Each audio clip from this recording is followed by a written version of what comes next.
The constellation of Pegasus is that of a horse, of which only its front half is visible, down to its navel. This horse, which looks towards the Arctic Circle, can be seen resting its hooves on the summer tropic. The right hand of the water pourer touches the back of its neck, and it is hemmed in by the two fishes, which belong to the 12 signs of the zodiac.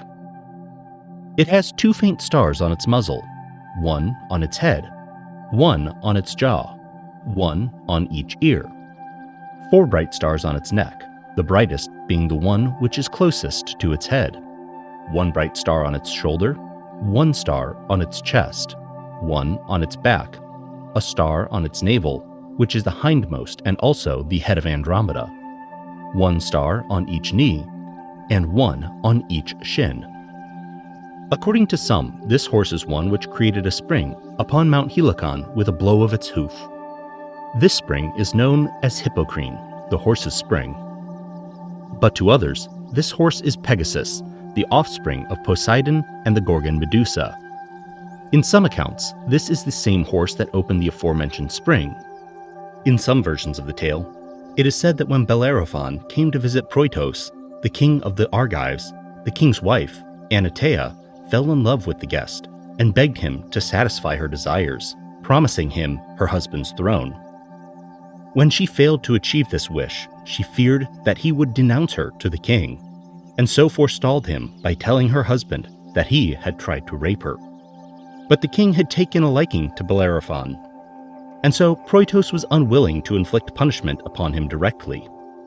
So he sent Bellerophon with the horse Pegasus to Iobates, the father of Anetia, who is sometimes called Stheneboia, to allow Iobates to defend his daughter's honor by sending Bellerophon out against the Chimera, which was devastating the land of the Lycans at that time due to the flames that it breathed.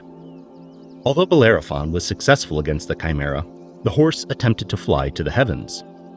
But when it was not far short of its goal, Bellerophon looked down towards the earth and became overcome by fear, so he fell off and was killed.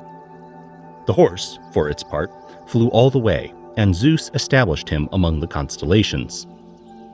In other accounts, Bellerophon did not flee Argos because of Anetia's accusations, but so he would not have to listen to her temptations and could not be moved by her pleas. Euripides says in his Melanippe that this is Hippe, the daughter of Cheiron. She was raised on Mount Pelion, fond of hunting, and devoted herself to the study of nature. After she was tricked and seduced by Iolaus, son of Helen and a grandson of Zeus, she fled into the mountains because her belly became swollen. As she was about to give birth there, her father came in search of her, and when she was on the point of being discovered, she prayed to be transformed into a horse to save her from being recognized. And so, because of her piety and that of her father, she was placed among the constellations by Artemis, in a position in which she is out of sight of the centaur, for that constellation is said to be Cheiron. The hind part of this horse is hidden so that no one should know that she is female. In another account, the horse was a prophetess, but was turned into a horse because she was in the habit of divulging the plans of the gods to the mortals. Callimachus, for his part, says that this was a woman who stopped hunting and ceased to worship Artemis. For this, the goddess changed her into the aforementioned form. Are you interested in the mythology of the classical constellations? Then be sure to subscribe for more, as I'll be going through them all.